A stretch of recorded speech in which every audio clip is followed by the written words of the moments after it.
В 2003 году Анатолий Иванович Шутиков, художественный руководитель Государственного оркестра народных инструментов, пригласил меня в качестве лектора-музыковеда в оркестр. Хотя я с ними сотрудничала с самого первого года работы в филармонии, я работала в детских программах. И вот с тех пор я работаю в оркестре уже, получается, уже официально более 15 лет. Здравствуйте, дорогие друзья! Исян Месис. В эфире кулинарное шоу «Секреты татарской кухни».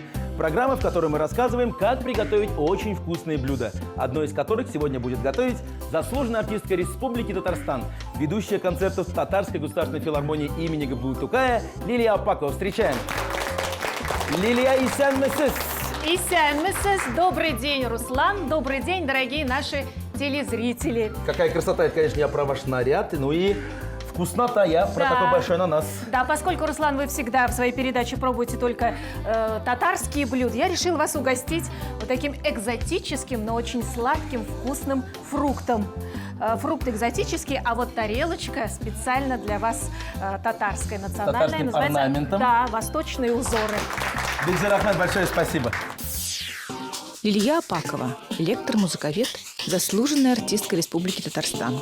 Родилась в Казани. После музыкального училища имени Охадеева окончила Казанскую государственную консерваторию имени Жиганова по специальности музыковед. С 1996 года ведущая концертов Татарской государственной филармонии имени Тукая, лектор-музыковед Государственного оркестра народных инструментов Республики Татарстан под руководством народного артиста России профессора Анатолия Шутикова. В качестве ведущей представляет концертные программы с участием выдающихся музыкантов, артистов мировой величины, таких как Валерий Гергиев, Елена Образцова, Иосиф Кобзон, Ренат Ибрагимов, Любовь Казарновская, симфонических оркестров России под управлением Михаила Плетнева и Владимира Спивакова и многих других. Лилия Ханом, расскажите, пожалуйста, с каким рецептом к нам пожаловали? Я решила сегодня для вас приготовить азу по-татарски, но в горшочках. Обычно это блюдо готовят в большом казане, но я решила приготовить его порционно. Ну что ж, приступаем. Какие-то оригинальные секреты этого блюда есть? Новшества от вас, например? Я думаю, нет, Руслан, мы будем готовить это блюдо традиционно по рецепту. Ну, есть маленький нюанс. Кто желает, может класть томатную пасту, кто не любит томатную пасту, может не класть. Лилия, и одно из главных условий присутствия на кухне. Я ваш помощник и обязательно что-то должен делать. Здорово. Поэтому давайте придумаем мне задание. Ну, я думаю, традиционно мужчина всегда режет лук. Как я увидел эти две луковицы, я сразу понял, что это для меня. Да.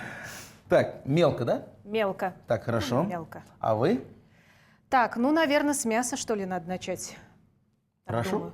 Ну и один из моих самых главных любимых вопросов. Расскажите, пожалуйста, про ваши отношения вообще к татарской кухне. Ну и насколько часто вы творите, например, для своей семьи. Ну, для так с вообще для души? удовольствием расскажу. Татарскую кухню мы очень любим. Я говорю, мы это про семью свою. Готовим и костыбы, и блинчики, и плов любим готовить, и пельмени. Ну, то, что без вопросов, да, без сомнений, это все-таки костыбы. Это чисто татарское блюдо. Мы его готовим с мамой в 4 руки, потому что одной невозможно готовить это все. Вот. Мама у меня в свое время была действительно мастерица, кулинар. Она еще, к тому же, очень известный, авторитетный человек в мусульманском мире. Она знаменитая Абыстай, Сайда Абыстай Апакова. В свое время она много лет преподавала историю религии. Хорошо знает арабский язык. Это она все обучилась этому, будучи уже на пенсии. То есть это она, можно сказать, ядро вашей семьи такой, да? Да, да, да. И, конечно, она в свое время очень много готовила татарских блюд. Это и губадья, это и пироги татарские всевозможные. Но, кстати, что касается меня, я никогда не готовлю мучные блюда.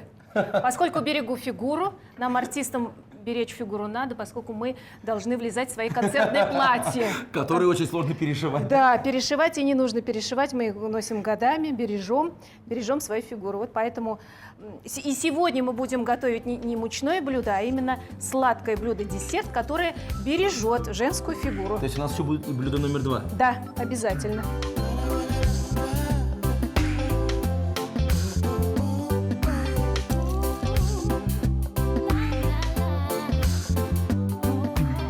Лилия Ханом, ну и следующий вопрос. Я бы хотел спросить про вашу профессию, которая звучит лектор-музыковед. Да. Ну вот на моей памяти в нашей программе Первый раз? гостей с такой профессией еще не было. Расскажите, пожалуйста, как вообще выбрали эту профессию и вот основные принципы? Абсолютно верно.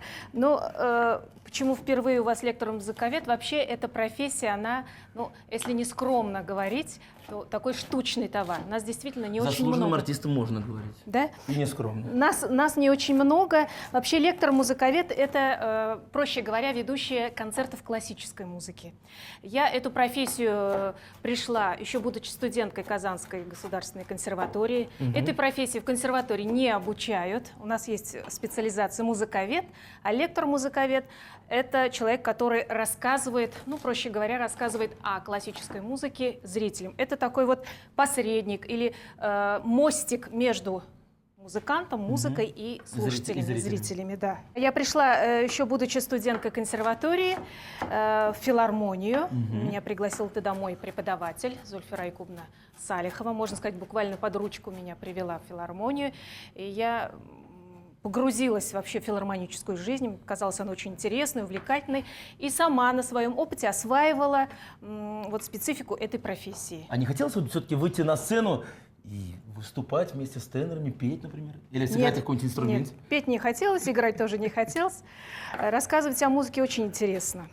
Но это очень сложная, такая универсальная, многогранная, что ли, профессия. Тут музыковед — это и режиссер, и сценарист, и актер в одном лице. То есть чем отличается лектор-музыковед от обычного ведущего, например, эстрадных концертов, да? Как правило, обычно ведущие работают уже по готовому сценарию, то есть его обрабатывают авторски. А музыковед — более такая многогранная профессия. Он должен, во-первых, подготовиться к теме концерта, он должен погрузиться в мир музыки этих композиторов, творчества или темы этого данного концерта, почитать о композиторах, обновить свои, освежить свои знания, составить свой авторский текст. И вот здесь, наверное, многие зрители или слушатели мне скажут: ну а что сложного? Пожалуйста, открывай интернет, сейчас мир интернета. Да, все доступно. Одним кликом ты можешь прочитать всю информацию, биографию о композиторах или биографию о артистах, которые приезжают в гастролерах. Но у музыковеда особый должен быть, я не знаю, дар или талант выбрать из большого количества информации самое важное, откинуть второстепенное. Или подать информацию так, чтобы увлечь слушателей. Что-то очень интересное и важное. Тут примеров, конечно, очень много. Так, ну хотя бы один пример расскажите, а я, думаю, буду обжаривать лук пока.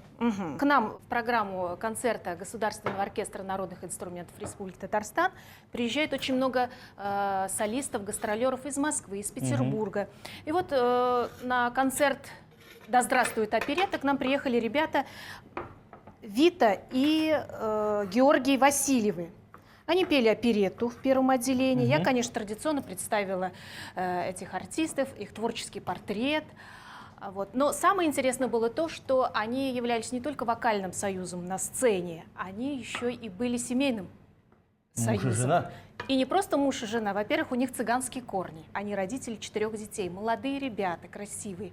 И сразу многодетные родители. Конечно, эту информацию я не могла не сказать зрителям, но и в первом отделении об этом рассказывать тоже как-то нелогично, да, потому что там все-таки серьезная музыка, звучат оперетты. И вот когда во втором отделении уже пошли песни о любви, вот только тогда я эту информацию, эту изюминку выложила зрителям. Это и здесь просто зал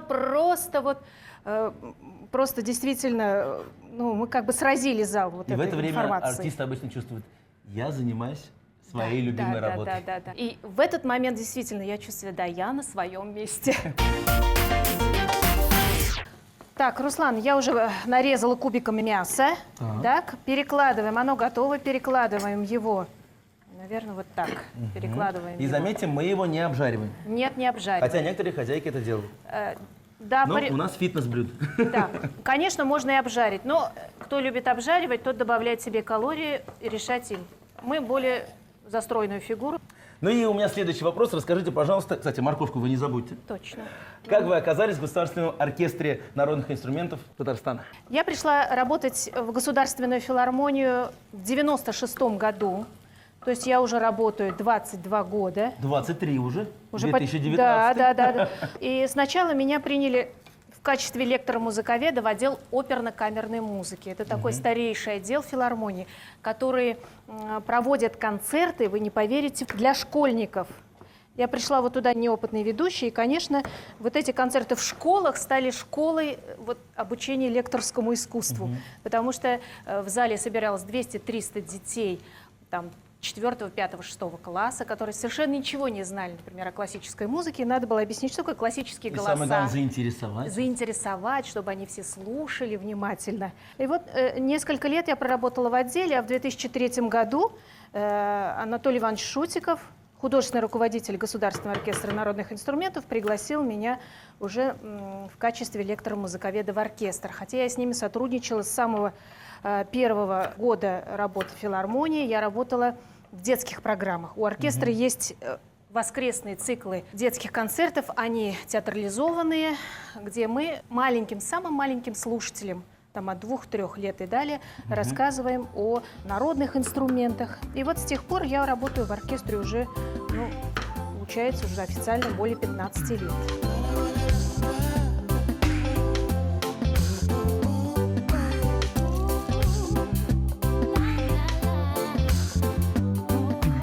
Так, лучок у нас готов. Да, лук Выключаем. готов. Отлично. Спасибо, Руслан. У меня морковь тоже готова. Мы ее пересыпаем. Вот так вот плавно и красиво мы подготавливаем все ингредиенты. Остается у нас Но у нас еще картошечка есть, и у нас огурчики. еще 2 ингредиента. Картошку, Я беру на себя. да, поручаю вам порезать.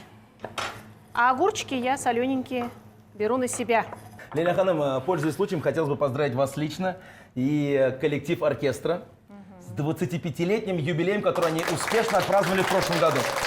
Да. Вот жизнь, она же практически на ваших глазах прошла, вот эти 25 лет оркестра. Да. И скажите, пожалуйста, насколько изменилась жизнь внутри оркестра за эти 25 лет? Ну, вы знаете, оркестр, конечно, за 25 лет состав оркестра немножечко меняется, да, приходит молодежь, но фундамент оркестра все-таки остается. Те ребята, которые работают со дня основания, они тоже есть музыканты. Вообще, Государственный оркестр народных инструментов вот сегодня, в 21 веке, это универсальный коллектив. Сколько человек, кстати? У нас коллектив большой, 70 человек. Даже с хвостиком, да. Оркестр, который сегодня может предложить слушателям совершенно разные программы. Играют практически все музыкальные жанры.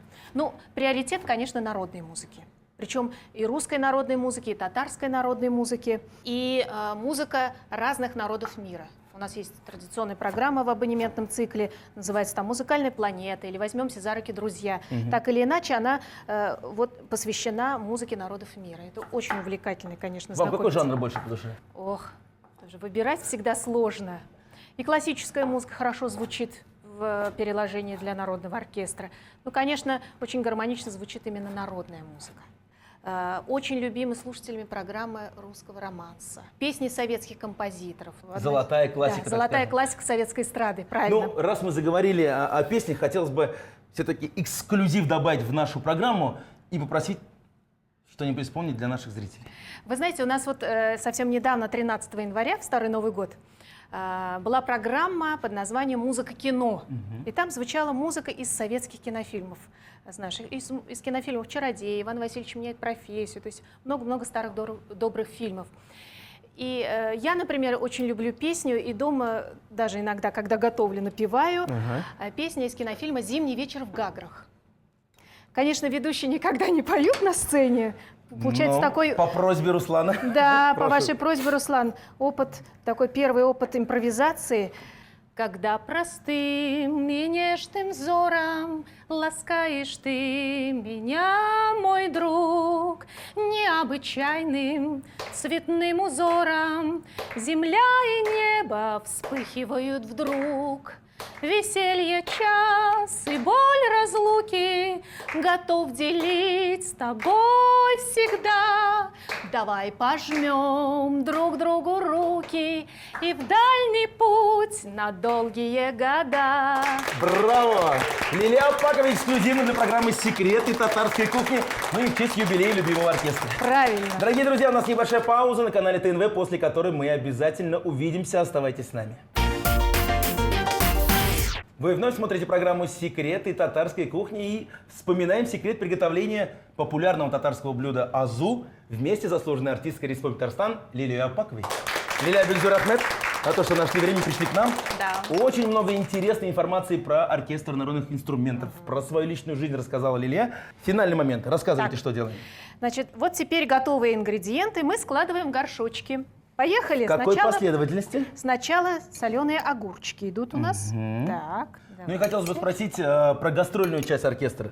Да. Насколько часто вообще бывают выезды Ага. и насколько они интересны? Да, про любимый оркестр я могу рассказывать бесконечно. Ну, конечно, наш коллектив ездит в гастрольные туры. Оркестр с концертами побывал в Италии, в Болгарии, в Германии, Австрии. Побывал в Португалии. И это на всё в прошлом международном... году только? Нет, это в течение 25 лет творческой деятельности. Вот, бывал неоднократно с концертами в Южной Корее. Поэтому, ну и, конечно, мы ежегодно с концертами ездим по городам республики нашей. И к нам приезжают часто гастролеры, причем не только из ведущих там столичных театров, из Большого театра России, много солистов приезжает из Мариинского театра, но приезжают даже и музыканты из других стран. Поскольку оркестр может позволить себе приглашать звезд мировой величины. Оркестр вот высочайшего исполнительского уровня, виртуозного мастерства, поэтому сотрудничает с такими легендарными музыкантами, как, например, в свое время к нам приезжали Иосиф Кобзон, Елена Образцова, Василий Герелло. Совсем недавно к нам приезжал известный итальянский певец, он поет и классический репертуар, и эстрадные песни, Валерио Сгарджи. Вот. И вскоре ожидается приезд и совместный концерт оркестра с легендарным французским музыкантом, аккордеонист Ришар Гальяно. Поскольку к нам приезжают иностранные артисты, у меня есть своя какая-то фишка. Обычно я с публикой здороваюсь на том языке, из какой страны у нас артист. Ну, например, когда был вечер итальянской музыки, концерт назывался «О соле мио», я здоровалась с публикой, вот выходила в самом начале концерта и говорила: «Buonasera, spettabile pubblico, buonasera, signori e signore». Вот. Ну, а если, например, приезжали шоу японских барабанщиков, я здоровалась, кстати, в зрительном зале, я удивилась, вышла в зрительном зале 18-летние, 19-летние ребята, одна молодежь, любители аниме. Вот они, оказывается, любят шоу японских барабанщиков. 2 часа они слушали эти различные ритмы. И я с ними здоровалась «конбанва». Добрый вечер, что значит по-японски. Ну, а вечер французской музыки, конечно, мы начнем со слов «Bonsoir, mesdames et messieurs». Ну, а наша программа начинается с знаменитой фразы «Татар халгашлары бик тәмле һәм файдалы». А между тем я добавил в горшочки морковь, специи, немного соли и картофель. И, кстати, я думаю, что соли можно добавить еще. Да, можно немножко подсолить и картофель тоже. Чуть-чуть, вот так вот. Да. Так, что у нас остается? Так, у нас остается томатная ложка томатной пасты в каждый горшочек. специи, я думаю, да, тоже можно. специи добавим, они не помешают. Они всегда усиливают вкус. Так, И, значит, ложечку томатной пасты и и лучок. Так. сколько минут и при какой температуре обычно вы готовите горшочки? Обычно около часа готовятся горшочки при температуре 180 или 200 градусов. Ну что ж, Так. закрываем крышечками. Так. Хорошо. И отправляем наши чудо-горшочки в Горшочки. духовку на 1 час. Азу по-татарски в горшочках. Мясо, картофель, морковь, огурцы и репчатый лук нарезали кубиками. Лук немного обжарили на растительном масле. Все ингредиенты выложили послойно в глиняные горшочки. Сначала огурцы, затем мясо, морковь, картофель и обжаренный лук. Посолили, поперчили, добавили специи, томатную пасту, немного воды и отправили в духовку на час. Ну а сейчас мы переходим ко второму блюду, к десерту. Вот эти румяные зеленые яблочки. Да. Все у нас готово. Рассказывайте, что делаем. Мы с вами будем запекать яблоки с грецким орехом, с медом и корицей. Так, чем Поехали. могу быть полезен? Значит, Руслан, я попрошу вас мелко нарубить грецкие орехи, потом мы добавим туда и мед, И корицу. и корицу слегка посыпем для вкуса. Итак, Так. приступаем. Я, наверное, займусь яблоками буду вырезать сердцевину. У вас, кстати, есть традиции, какие-то вот талисманы перед выходом на сцену, например? Ну, поскольку я из мусульманской семьи и соблюдаю все-таки мусульманские традиции, ну и просто чтобы справиться с волнением, которое Конечно же, присутствует всегда. Несмотря на такой опыт. Да, чтобы справиться, я, конечно, читаю молитвы всегда. Приходит какая-то духовная такая душевная гармония, спокойствие, выходит ненужный адреналин, и уже начинаешь работать. Кстати, Лилия, я же вас видел не только на сцене Государственной татарской филармонии, но и, например, с оркестром «Ля Примавера». Да. Рустем Абязов, расскажите, поделитесь. Да, не буду скромничать, я сотрудничаю со многими музыкальными коллективами нашей республики. Это Государственный струнный квартет Республики Татарстан, давайте вы тоже мне помогайте, с которым я уже на протяжении 10 лет веду абонементный цикл «Музыка при свечах». Это особая камерная атмосфера, где звучит старинная музыка, музыка эпохи барокко, венских классиков, Вивальди, Моцарт, Шуберт и так далее. Работаю с камерными оркестрами. Это камерный оркестр «Новая музыка». Вот недавно мы отработали блестящий концерт «Новый год по-венски», где звучала музыка династии Штраусов.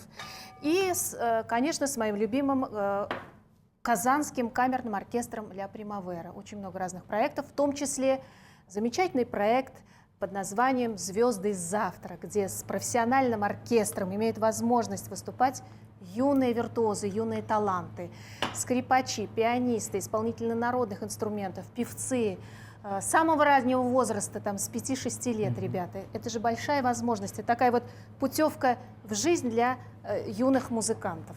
Очень люблю работать вообще с детской аудиторией, с детьми люблю работать и для детей люблю работать. Большое спасибо, что сегодня с нами. Мы отправляем наши чудесные яблочки также в духовочку. Да. Ну и будем накрывать на стол и пробовать все наши блюда. Яблоки, печеные с медом, грецким орехом и корицей. С яблок срезали верхушку, аккуратно вынули сердцевину и наполнили их начинкой из измельченных грецких орехов, меда и корицы. Поставили на противень, смазанный растительным маслом, и запекали в духовке минут 20. При подаче украсили яблоки сахарной пудрой.